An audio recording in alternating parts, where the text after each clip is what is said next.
Hello everyone. Let's give it just a couple of seconds for people to join.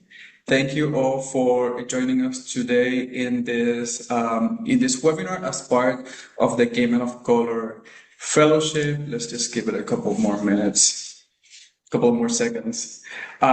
Before we start, as I mentioned, this webinar is part of the Gay Men of Color Fellowship. Is one of the treatment division's program where we seek to develop the skills of gay men of color leaders so that we can lead the movement with experiences, but also with the skills and knowledge to take decisions in our own context, locally, nationally, and really move the movement forward. In today's webinar, titled The Future is Here, Exploring Long-Acting HIV Treatment and Prevention for Gay Men of Color, we are going to be discussing exactly that. We really want to make sure that the community has all the information that the community is updated in these new technologies that are in the pipeline that are really going to shape or change the HIV landscape. And we want for the community to be informed, to be able to take informed decisions, to educate others in your community, and really understand what is coming or what is already here. Before we start, I wanted to mention that NMAC is a partner of the CDC. And before we start, I wanted to mention that we partner with the CDC for the Together Let's Stop HIV Together campaign. It's a really cool campaign where you can find resources about prevention, treatment, stigma, and also you can find services around you. They have a really cool locator where you can input your zip code and find more resources. You can find the links that are going to be put on the chat so you can find more information, explore their social media kits, and also using those links you can also order HIV tests at home. Which is really convenient, and we're really happy to be able to partner with the CDC on the Let's Stop HIV Together campaign. And now, without any further ado, I wanted to introduce today's panel. We are going to start with a presentation from Monica Gandhi. She is a professor of medicine and associate chief in the Division of HIV, Infectious Diseases and Global Medicine at the University of California, San Francisco. And she's also the director of the UCSF Center for AIDS Research and the medical director of the HIV clinic at San Francisco General Hospital. We are also joined by one of our Gay Men of Color fellows. Ben Ignalino is a proud Asian American who has worked for over 20 years in the HIV field. He currently serves as the program manager for the regional office at the Pacific AIDS Education and Training Center, housed also at UCSF. And in the Department of Family and Community Medicine. He has a long-standing history as both a frontline team member and administrator of HIV prevention grants focused on PrEP, service programs, and queer care. And we are also joined by another one of our Gay Men of Color fellows, Cesar Velasquez, who is a journalist from Mexico living in the US since 2023, where he has expanded his network of activists and nonprofits in North Carolina. His work has highlighted challenges faced by the local immigrant LGBTQIA+ community, reinforcing his belief in the power of community to combat discrimination and foster safe, inclusive spaces. So without any further ado, I wanted to pass it over to Dr. Monica Gandhi. And for the audience, I wanted to let you know that you can, we are going to have a Q&A at the end of today's webinar, but please, you can either use the chat or you can use the Q&A box for any questions that you might have. Cool? Well, it's a pleasure to be here with you all, and we're really going to just go over the data and where we are in the world of long-acting treatment and prevention, and it is a very exciting time in HIV medicine as a result. So we'll talk about How has long-acting HIV therapy been studied? Just give some element of what's working, what's not working. Want to get into long-acting prevention, and then we do have to talk about what some of the adverse effects and where we are in the world in accessing access to long-acting treatments and prevention. So, in the field of HIV treatment, there's a particular set of medications that are now ruling the world, meaning integrase inhibitors are kind of first-line therapy, both here in the United States, high-income countries, in the WHO. The main recommendation is to pair what's called an integrase inhibitor, which would be bictegravir or dolutegravir are the two main ones, with two other drugs, what are called NRTIs, and that's the regimen. And we've had oral antiretroviral therapy, taking now one pill once a day often for a long time, since 1996, but the pills have definitely gotten better to use oral antiretroviral therapy.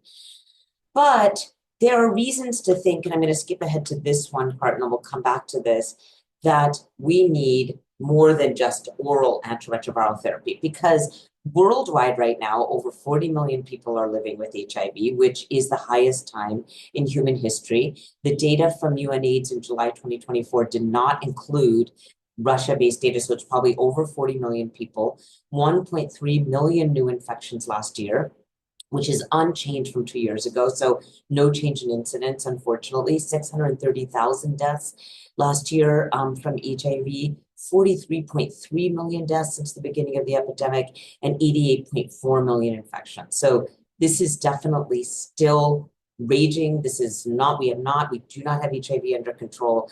And unfortunately, a lot of the stigma, rise of anti-LGBTQ sentiment, anti-trans, lots of things that are happening in the world, loss of funding that are allowing for these HIV setbacks. Only 72% of people on the planet living with HIV have achieved the goal of HIV therapy, which is called virologic suppression, to have no virus circulating in the system.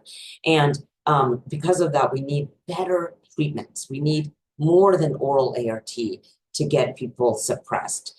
It can be hard to take a pill every day. There are lots of reasons for it, but overall in this country, the rates of virologic suppression in the US are even lower than they are in the world. And these reasons why it can be hard to take a pill every day are forgetting or being away from home. In our urban centers, it's really housing insecurity, mental health concerns, substance use. There also is a lot of stigma, internalized, externalized, for HIV, which makes it hard for people to take those pills. So there are reasons why we needed other modalities of treating people with HIV. And the reason the long-acting was always thought about for HIV therapy is in other fields, using long-acting treatments can really improve adherence. For example, in contraception, it used to be daily oral, the pill, and that was all we had. We now have implants and injectables every 3 months, and all of that has changed contraception efficacy, that there are fewer unwanted pregnancies with that long-acting modalities. In the field of psychiatry, long-acting antipsychotic therapies can help people get the treatment they need. And in substance use disorder treatment, naloxone, long-acting, or buprenorphine, Sublocade naltrexone can be very helpful for treatment of dependence. So really, long-acting had been thought about, and we need it for adherence challenges. So what's the data and what are the long-acting regimen we have available? We only have one. It's called cabotegravir, and it's combined with rilpivirine. Cabotegravir is an integrase inhibitor. Rilpivirine is what's called an NNRTI. Put those two together, and that combination treatment has now been approved by the FDA in the United States since 2021. The way that cabotegravir and rilpivirine were studied in the trials originally is it wasn't in people who had challenges to taking oral ART. Actually, everyone was taking their oral ART fine. They were virologically suppressed, and then they switched participants over to the long-acting Cabril. And there were very low rates of virologic failure in these trials, which were called FLAIR, Atlas, and Atlas 2M. Those are the 3 trials that led to approval of the medications. There's also been some other studies, SOLAR, And we'll talk about CARES that looked at this. But again, everyone was virologically suppressed. Everyone was taking their oral ART, then switched over to the long acting. And there were low rates of failure. People did well and it got approved. But I do want to say that if there is failure, often the failure occurs with resistance mutations to both the rilpivirine and the cabotegravir, which has implications for future therapy. Other studies, I want to focus on CARES just for a minute because the CARES study, which was done, I'm sorry,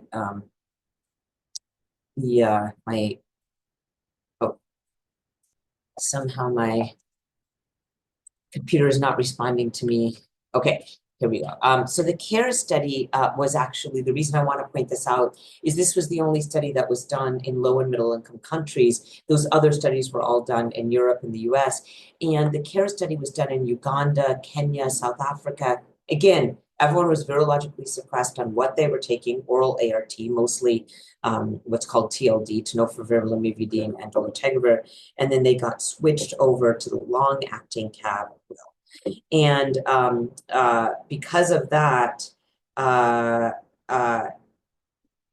will say that that this trial looked quite good. In fact, there was a 97% virologic suppression rate in those who got switched over to long-acting ART.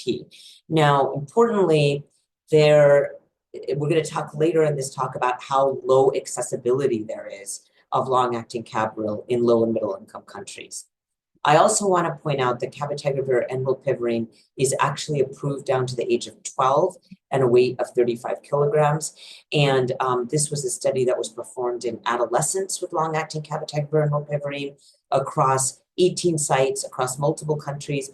Everyone got switched to long-acting cabotegravir and rilpivirine, and the adolescents really liked it. They had high rates of maintenance of virologic success, 97%. But importantly, all 140 adolescents that were interviewed in the study, they said, do you want to be on long-acting or oral? And every single one of them said, I prefer long-acting injectable treatment to oral treatment. This is a population that's, on the move, lots of things going on in adolescence. And the fact that we, again, don't have accessibility of these long-acting treatments in other parts of the planet is very disappointing in light of these findings.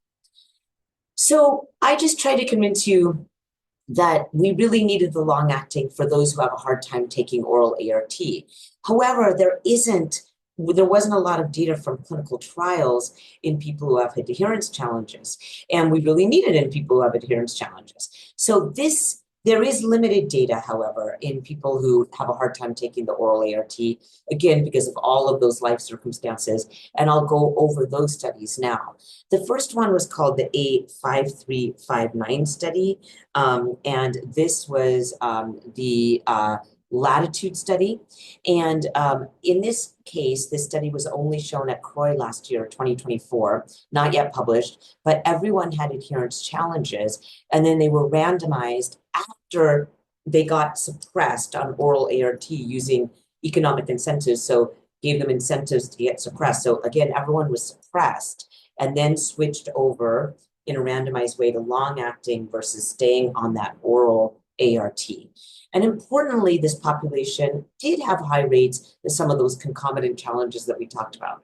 There was unstable housing, everyone was on public insurance, poverty, a lot of racial and ethnic diversity in this particular study. And that was all important because often these populations are not studied. And actually, they had to close the study early, what's called the Data Safety and Monitoring Board, because they closed the study early because the long-acting looks so much better than the oral ART. In fact, there was a 7% failure rate on those who were on the long-acting versus 25% on those who are taking the oral pills. And all that means is that, of course, if you have adherence challenges, it's easier to be on that every kind of injectable that you don't have to think about taking those pills every day. We also have been looking at Ward 86, which is the clinic that I direct at UCSF. The Ward 86 HIV clinic only serves those who are low income. Everyone's on public insurance. And we knew how the drugs were studied. We knew they were studied in people who, were on oral ART and virologically suppressed. But we said, if you're viremic, if you have a hard time taking oral ART, no problem. We want to try these medications in you, the long-acting ART. And we have now published our findings. This was one study a year ago in that again looks at our population where about a third of them started with viremia, so weren't virologically suppressed. 2/3 were suppressed. We have a very diverse population, 38% Latino, 16% Black, and lots of unstable housing, unfortunately. 68% had unstable housing. Current stimulant use was 33%, and major mental illness, 38%. And even in those who started with viremia, who couldn't take those oral pills because of all these other complications in life, almost all of them got virologically suppressed. And in fact, we just did an analysis that just will be in publication soon, that we looked at those who started with viremia and those who started with virologic suppression and got put on those long-acting treatments. We now have almost 400 people on long-acting ART in our clinic. And there were the same rate of achieving virologic suppression, even if you started without virologic suppression, than those who were started with virologic suppression and maintained it. So it looks good. Long-acting ART looks really helpful for those who have all these other challenges in life to taking oral ART. And in fact, the guidelines in the US have now changed. Both the IAS USA guidelines and the Department of Health and Human Services, DHHS guidelines, have changed as of fall of 2024 to say that if the patient has viremia and adherence challenges, go ahead and use the long-acting, because this can really help them. And we are very proud that we contributed to the data that informed those guideline changes. Now, I won't go over some of these others because I actually really do want us to have time at the end to discuss some of these findings. So in terms of risk factors for failures, because people can fail antiretroviral, long-acting antiretroviral therapy, there are actually certain risk factors. And the risk factors for failing, and this was a combined analysis of all the failures in those 3 registrational trials I told you about, FLAIR, ATLAS, and ATLAS 2M. And it looked like the risk factors for failing the long-acting, not getting that virologic suppression that we need, was actually having a high body mass index above 30 kilograms per meter squared. So that's in the category of officially more than overweight, but obese. One was also having resistance in the past that was buried to the rilpivirine. And one actually that came up was having a particular subtype of HIV called a subtype A6. Now that's actually a subtype that's found mostly in Eastern Europe, so we don't really worry about that here in the US. And in terms of these risk factors for failures, in terms of resistance mutations, we have been very careful at Ward 86 in our program to only exclude people with resistance mutations in the past that we really feel would reduce their susceptibility to rilpivirine or cabotegravir. So we are very, I guess what the word is that we don't exclude a lot of people just because they've had exposure to rilpivirine, which was an oral agent as well in the past. And we actually have a protocol that we put up on the Getting to Zero website in San Francisco. If you just say Getting to Zero, San Francisco, one of the first things that comes up on the website is our protocol to use long-acting antiretroviral therapy at Ward 86. It's freely downloadable and available to everyone, and we list the mutations that we don't want people to use the long-acting if they've had them in the past. And we also talk about some of the other issues like the high body mass index. In terms of the high body mass index, the reason this happens is because you actually inject the drug into the intramuscular space in the buttocks, in the gluteal muscle.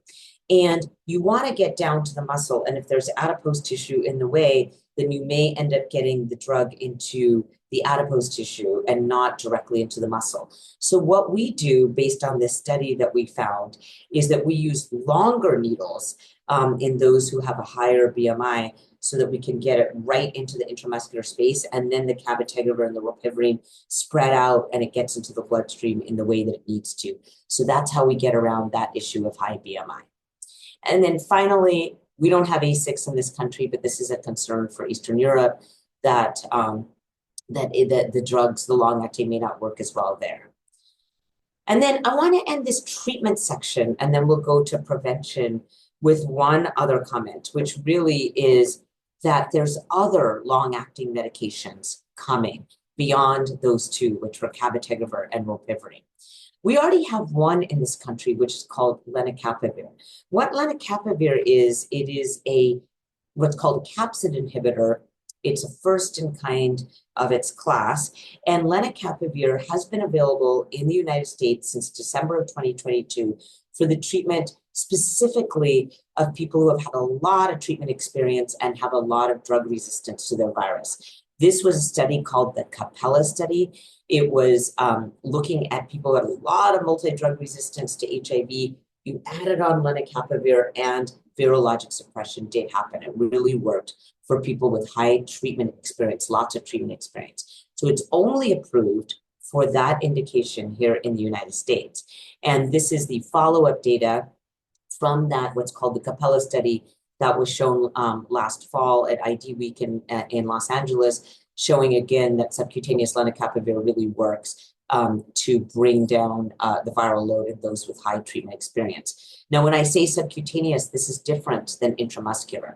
The cabotegravir and rilpivirine is put into the muscle space in usually the buttocks, but lenacapavir is put in a kind of like an insulin shot in the abdomen as a subcutaneous shot, so more shallow. And importantly, it's such a potent drug, it only has to be given once every 6 months, every 26 weeks. So it's very potent. And there are people in this country, including our clinic at Ward 86, where we've been taking that lenacapavir and actually combining it with cabotegravir and looking at that combination of long-acting lenacapavir and cabotegravir.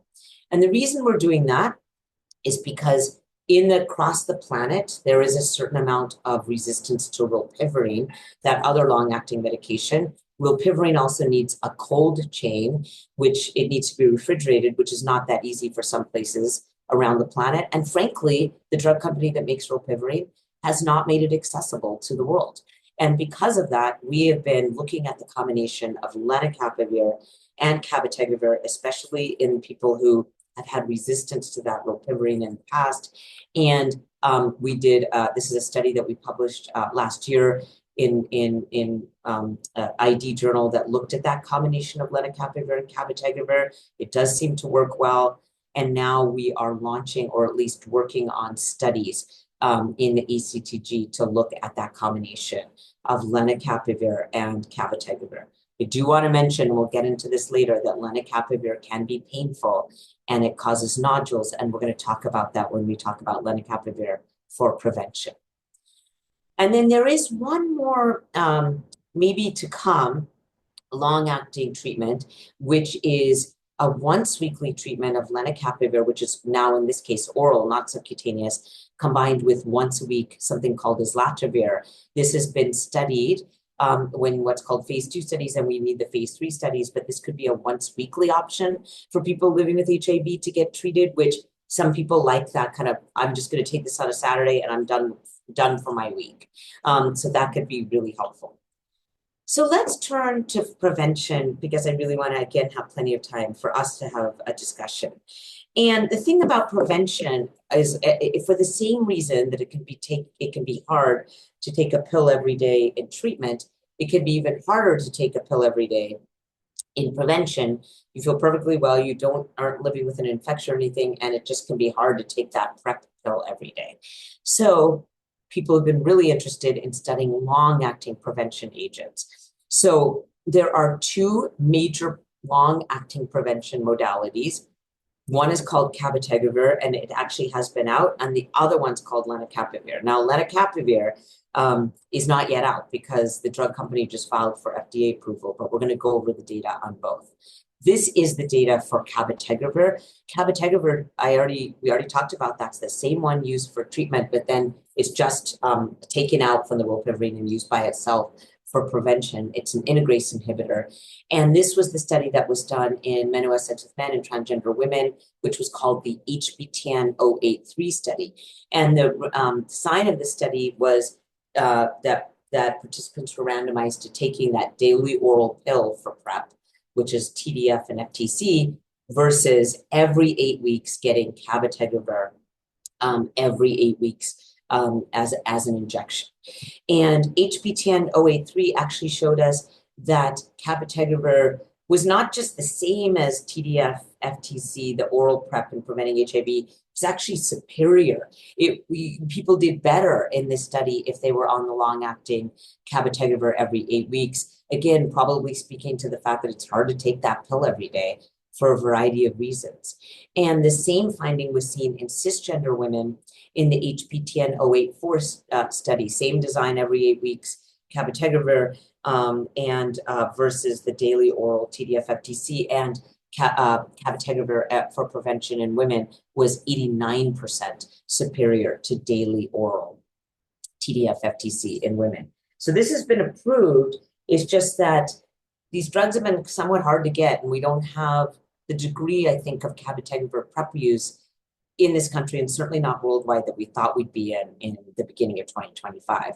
It's more expensive. Drug companies have not approved it as, insurance companies have given people a hard time in getting it. It is approved, though, on public insurance, and we use a lot of it here at Ward 86 because we have a publicly insured patient population. Now, lenacapavir, we had already talked about in the idea of treatment, but now let's pull this out for prevention. Lenacapavir, again, a capsid inhibitor, so potent. It's given actually as an oral loading dose on days 0 and 1, but then it's every 26 weeks for prevention. And the lenacapavir, which is studied in prevention, got a lot of attention this year in the form of 2 trials. One was called the Purpose 1 study, and it was presented at the International AIDS meeting in Munich, Germany this last summer. And the Purpose 1 study was all done in young cisgender women. The design was getting lenacapavir every 26 weeks versus taking the FTC TDF, the daily oral PrEP pill, versus taking TAF FTC, the other PrEP pill that's only been approved for non-vaginal sex in men, actually, for women. And the study was published at least at 52 weeks, which just means that the median was that people had gotten 2 doses. So we don't have the long-term results of this. But it was important to say that at that 52-week mark, there were 0 infections in the over 2,000 women in the study who got lenacapavir. So it looked really powerful in terms of preventing HIV infection, and in fact, more powerful than the daily oral pills, which the reason that they didn't work as well, they actually did adherence measurement and analyzed the tenofovir levels. And as expected, it was just hard to take the daily oral pill, and there was lower levels of adherence to that daily oral pill, which is probably why it didn't work as well. These were young women. I just want to point that out. The median age was 21. I want to point that out because there were a lot of pregnancies, there was a lot of other STD risk, and lenacapavir looked safe for pregnancy. Then there was the Purpose 2 study, and the Purpose 2 study was, I'm going to get back to the nodules. The Purpose 2 study was performed in men who have sex with men, in non-binary and gender diverse people, and essentially cisgender and gender diverse people is a large study. And in those, it was the same design, received lenacapavir versus daily oral TDF-FTC. There wasn't a TAF-FTC arm. And over 2,000 men or 2,000 cisgender men or non-gender diverse people got the lenacapavir. It was 2,180, and there were only 2 cases of HIV infection, meaning it looked very effective in preventing HIV. This is the figure from the New England Journal paper. So FTC TAF looked okay compared to background incidents, but again, lenacapavir was very, very effective for this really important population. So now it's been studied in diverse populations and it works. And the drug company has filed for FDA approval as of the end of December 2024. So we'll see when we get lenacapavir. Now, I really cannot give any talk on long-acting treatment and prevention without stopping and saying that importantly, long-acting is not been made accessible. So there's a lot of complicated reasons for this. Some of it is pharmaceutical companies not making it accessible in low and middle income countries. Some is insurance companies in this country saying it can be, I think this is too expensive to be on cabotegravir and rilpivirine, go ahead and use oral ART. There's lots and lots of reasons, and we actually published a paper that went over all those reasons, but we're not in a good place in terms of accessibility. So when we get excited about lenacapavir, really it's going to be important to say that lenacapavir has to be put at a price point that drug companies, insurance companies are going to add it to their formularies, and we really do need that accessibility in low and middle income countries and HIV high burden countries, sub-Saharan Africa, because this is the places that need it the most. So I went over a lot of data about long acting. I actually want to stop here so we can have our discussion, especially with our other expert, and thank you so much for your attention.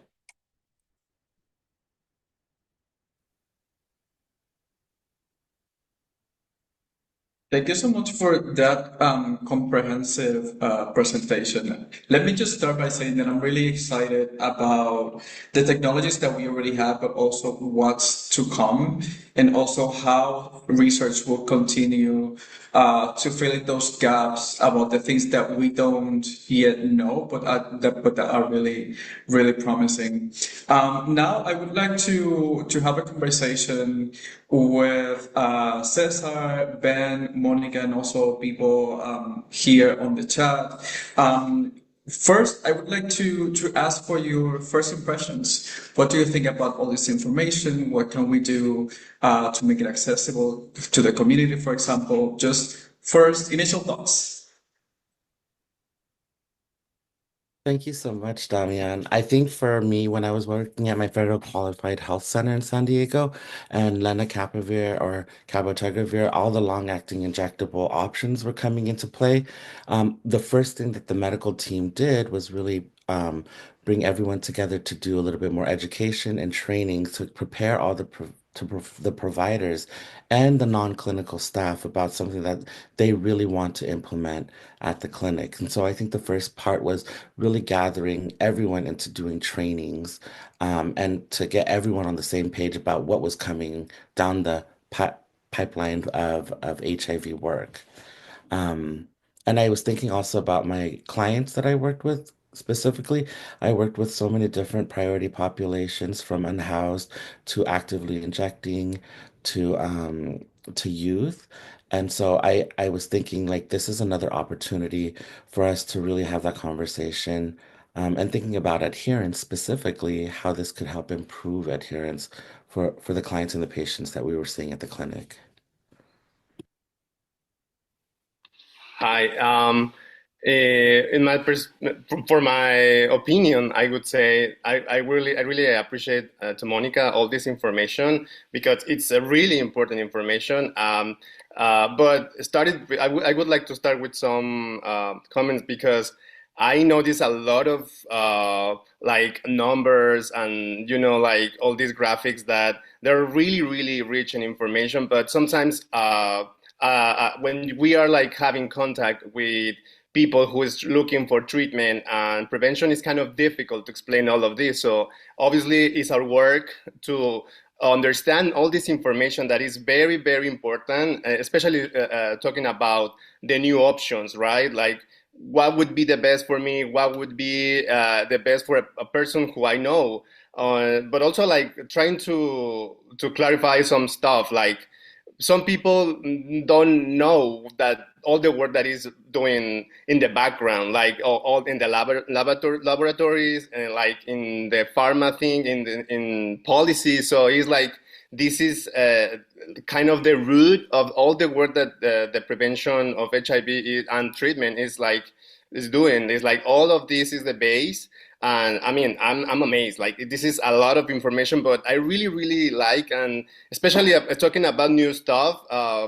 The whole topic, I think it's really big, but especially I would make a question to Monica about all these other options that have been like around, and they're like always capturing the spotlight as these stem cells transfusion, or like what about this kind of new other options that there is still on development, but also like they're very, very hopeful. So there's kind of two ways to think about this. One, there's treatment and there's cure, right? So treatment is really that you have to be on a lifelong therapy. You can't be off of it, unfortunately. And we started with our treatments in 1996 that were really hard to take. Lots and lots of drugs all at the same time. And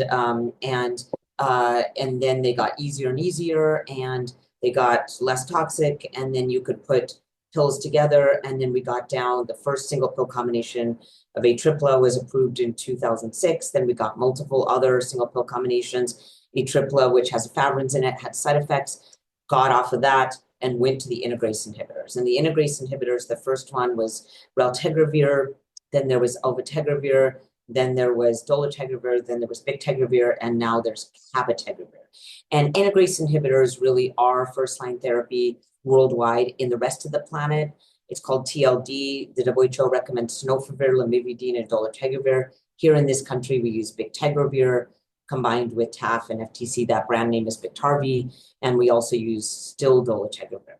So those are treatments. But because of that, and because it's hard to take a pill every day, and because if you're living on a street and you're living, unfortunately, in a tent, or if you're using a lot of meth and it's very hard to remember, it doesn't solve the problem. It doesn't fix, just everyone can't take those treatments. We needed something that was easier for people to take, long acting. And those injectables, that's why cabotegravir and rilpivirine came about.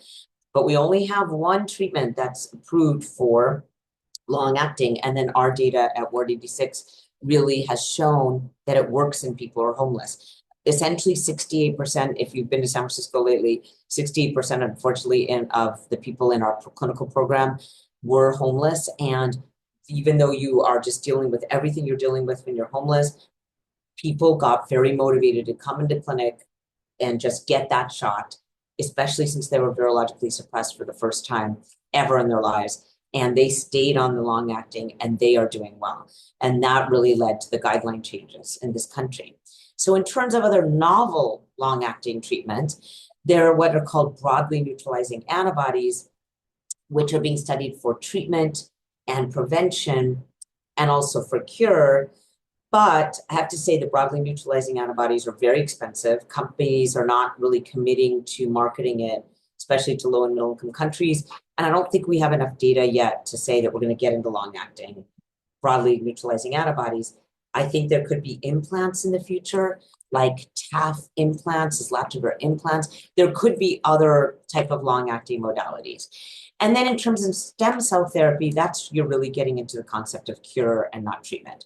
And the cure concept, of course, is that we have 7 people now in the planet who have been cured of HIV, but they had to go through terrible things to get there because they had to get bone marrow or stem cell transplants because they had other things. They had leukemia or lymphoma, and they needed those transplants anyway. We would never give someone a transplant if they didn't need it, because it's a very dangerous time to get a stem cell transplant.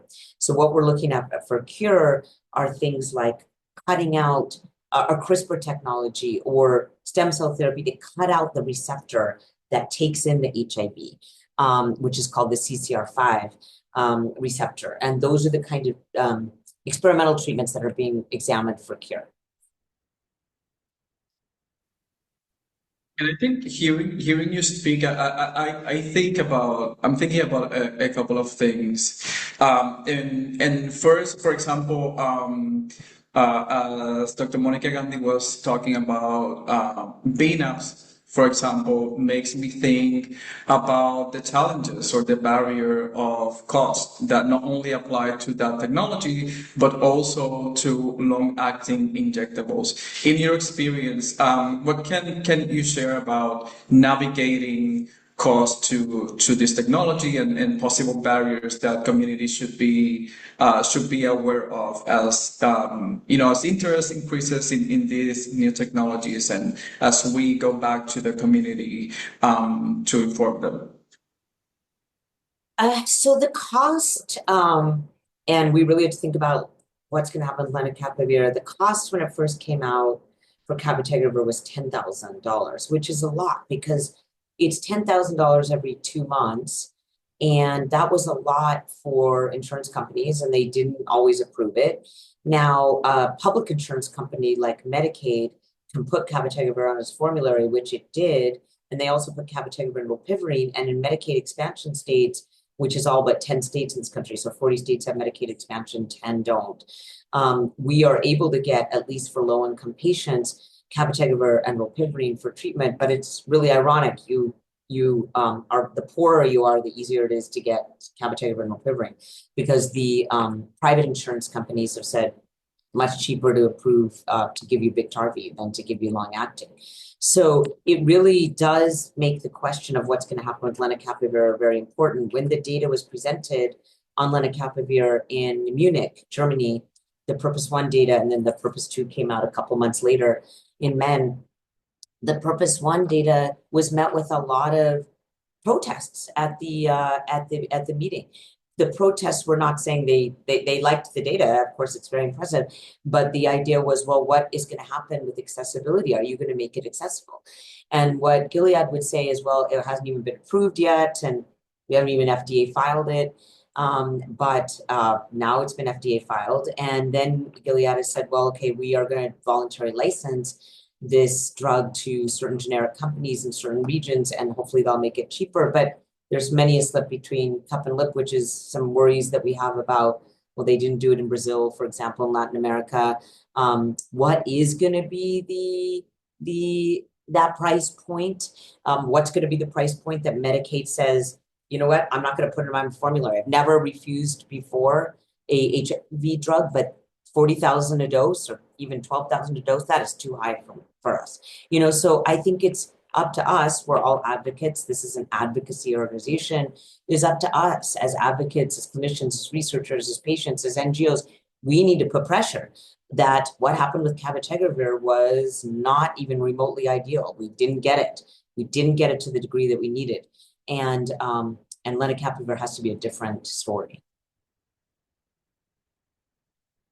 And there are some really good questions in the chat, but I can wait if you're... Yeah, I was about to do that. Yeah, you can go ahead. Yes. Yes, I mean, Yanis, hi, it's good to see you. So you, so WHO, Yanis is at the WHO Ukraine County office, and you have launched long-acting cabotegravir as an initial pilot of long-acting PrEP in Ukraine, despite everything that's going on there. And so the thing about, which is great, except that, pilot is pilot. So it just isn't, again, we don't have the long-term accessibility where countries have it at a price point that they can just make it accessible to their populations. Gilead is doing something called Purpose 4, as you point out, Yanis, that is in people who inject drugs of cabotegravir it's Gilead, so it's lenacapavir in the people who inject drugs. That's Purpose 4, and then we're waiting for studies of CAB-LA in people who inject drugs. So the two questions that you have for me is, one is who gives it in our clinic, the long-acting, and how do we make that actualize? And then the second is, yeah, I mean, I think that Gilead needs to, I think the voluntary, I'm still nervous about even the voluntary licensing. I need proof that that Gilead's going to make this a price point that people can buy it. So if we go back to how it works in our clinic. So our program is called SPLASH. It stands for Stop No, it's special programs on long-acting antiretrovirals to stop HIV, and that ended up becoming the acronym of SPLASH. It's our long-acting treatment and prevention program. And the way it works is that we have an LVN who does the bulk of the injections, a licensed vocational nurse. In other parts of the world, a medical assistant can give it, but medical assistants in our particular setting cannot give intramuscular injections. The LVN and 2 RNs relieve him at times because it's hard to give that many doses, but they kind of rotate the duties. And they'll be on one day, like Monday, all day long. Jake is doing injections for Splash. And the way it works is that, again, people have been really self-motivated to come in for their every 4-week or mostly every 8-week Cabril. And we'll give them a call, we'll remind them, and then we'll take it out of the fridge. Because rilpivirine has a cold chain, it needs to be refrigerated. Cabotegravir doesn't actually, but it comes with ril, so we had to refrigerate it. We take it out of the fridge about an hour ahead of time, so it's not cold going in. We don't have them wait in the waiting room. You go to the front desk, you say, "I'm here for my injection." The front desk says, "Okay, go straight to the treatment room." The treatment room, Jake is ready for them. He gives the injection. We have a curtain because it is a gluteal injection, and it's a medial gluteal injection, 1 in each side. And then we can use lidocaine or ice, but actually we haven't found the cabotegravir and rilpivirine to be very painful, especially after 1 or 2 doses. Lenacapavir we have found to be more painful, and also nodules have been reported quite frequently in Purpose 1 and Purpose 2 with lenacapavir. Nodules is actually the drug. It's really oily, and it's a depot formulation. And the nodule is actually the drug sitting underneath your skin and being released over time. So the nodule is not, I always say this, but it's not, it's a feature, not a bug. And so that can be, you have to think about that, like some very, tightly muscled, men have not loved the nodules. A lot of people with more of the adipose tissue in that area don't care about the nodules. So it has to be kind of, everyone's body type is different and everyone feels differently about nodules. And then we send them on their way. So that's about a 30-minute from start to finish. We've really gotten it down to an art. We have more than 400 people on long-acting treatment or prevention, but it took us a while to get this down. And it was a whole process.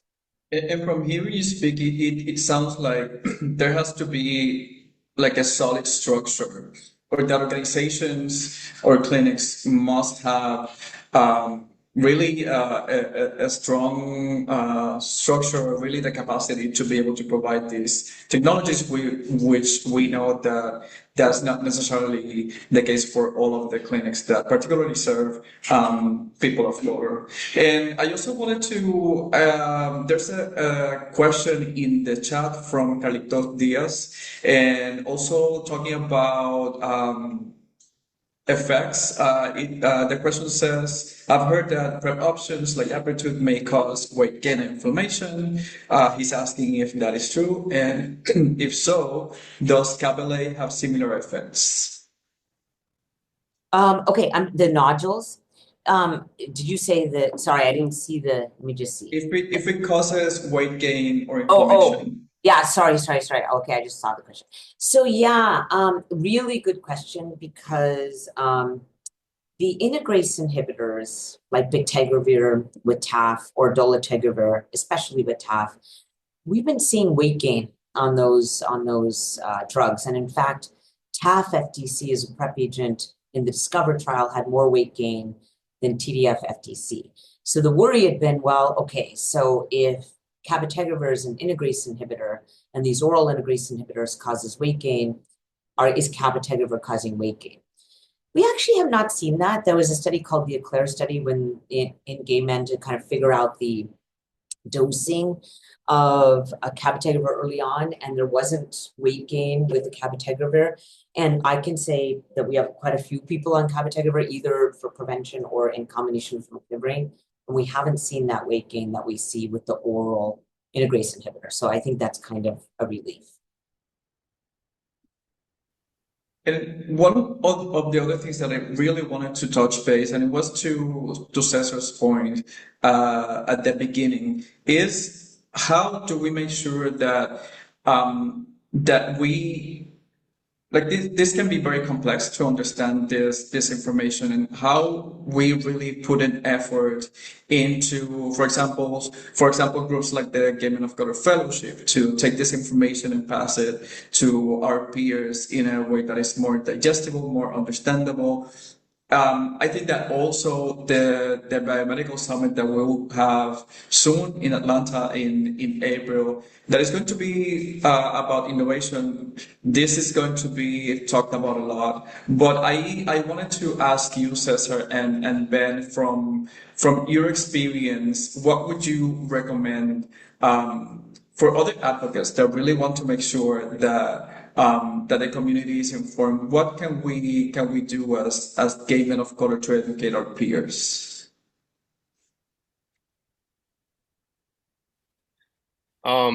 Well, I can start. In my experience, I would say like at first we need to check like having the making the good decisions, like starting to advocate for ourselves, like connect with more people who if we need a resource, especially a community resource of health or any other kind, I think that would be like a very good start to connect in our communities, especially with immigrant population, because we don't when we arrive to a new place, it's very difficult just to start again, right? So in my experience, I would say like that's the best way. In that sense, we could start to connect with organizations, and even for me as a journalist, just knowing or starting to know all this information, I think is very valuable because it gives me the opportunity to start to understand a lot of information that I wasn't aware before, and just to share because even if we have information that we found on internet, we can just like go to experts as Monica to say, hey, this information, how would it be? I can understand it. Or even people who is like very into the field, like as Ben. Ben is like he has a lot of information, he has a lot of connections. So in my experience, I would say just connect with more people, and in that case just to share information, just to be aware that the information that we have is the most like accurate to reality, like trying to prove, not going for misinformation, and just make questions like, hey, how can I understand this, or what does the mean of this word, this just having curious. Also, it's a very good, very important way. Yes. So, I mean, I will say one thing about once you start a program, you get into the groove of it, right? Like people have been kind of scared to say, well, it's hard to give injections, it's just easier to give oral ERT. And we also thought it was going to be that way. But once you get used to it, you get a routine, we have a pharmacist who knows how to get the drugs from the Medicaid, and we just have gotten it down. So I would just say that look at the protocol that we have put on a publicly accessible website, and we go through it step by step. And thank you all for that. I think about the work that I've done, and when I had to start new programming or I had to provide education to the community, I think the big piece for me was as I was building community and as I was meeting new people, it was really about being intentional about my relationships that I wanted to have. I didn't want it to be transactional. I really wanted to be this two-way space where we were going to learn from each other. And so that's why I appreciate GMOC so much because it allows us an opportunity to still learn and to grow. And so to answer the question of how do we address that is one, being really intentional about how we interact with the community and also providing the community an opportunity to be involved and not just provide them a seat at the table, but really be involved in being a part of building this in the community. Um, I have seen far too many times when we want to go and say, oh, well, this community is very hard to reach. There's no community that I believe is hard to reach. Like, I don't believe that there are hard um, or difficult clients. I think it's just our approach on how we're going to work with these individuals and work in these communities and really understanding the privilege that we have and the power imbalance that we may have also as we come in, that we are providers and we're supposed to be the experts, but make sure that, this is also understood that I want to learn and I want to support. Um, I found really great success with that approach, and that strategy. And I think that when you come from communities that are very disadvantaged, such as me, I always tell people I grew up in the gutter and I just somehow made it out of the gutter to come back to help.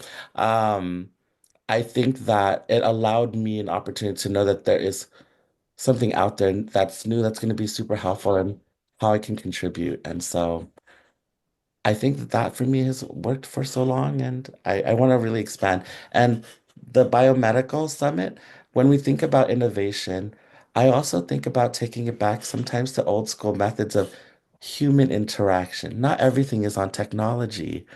Um, I found a lot more success talking to people in person than talking to them over a chat group or talking to someone or posting a campaign. It really is about human interactions. And I learned that much more during COVID, is that people crave that. I completely agree. And hearing you speak, I think about approaching clients and program members and community in general but really being humble in the sense like, yes, I have some information that I believe might be useful for you, but also understanding that the community also has expertise in their own experiences. And that is also, it goes both ways and we learn from each other. And also thinking about, and this is, yeah, we only have 1 minute and I really wanted to mention, and this might be for a future conversation, but thinking about how long-acting injectables, long-acting products really allow maybe more people to have more time to invest in other things and how we keep a syndemic approach and we integrate sexual health in general and how do we integrate doxybet, for example, to really provide a toolkit that is comprehensive, that is not only HIV specific or bacterial STI specific, but really making it easier for the community to access it, to really be able to invest their time in other things, especially now that as a society, we have, and as people of color, we have so many competing priorities and be able to fill those gaps. Again, thank you all so much. Thank you all for your time, for your expertise. I really appreciate you all, and thank you for accepting the invite to present today. And also thanks to Andrew Coffer, who's in the background, making sure that the webinar runs smoothly. He's the newest member of the treatment division. Thank you so much. And this webinar was recorded, and is going to be posted in YouTube for those who were not able to join. Again, thank you all so much. Thanks Thank so you much. for joining. Thank you, everyone. Bye. Take Thank care. you. Bye.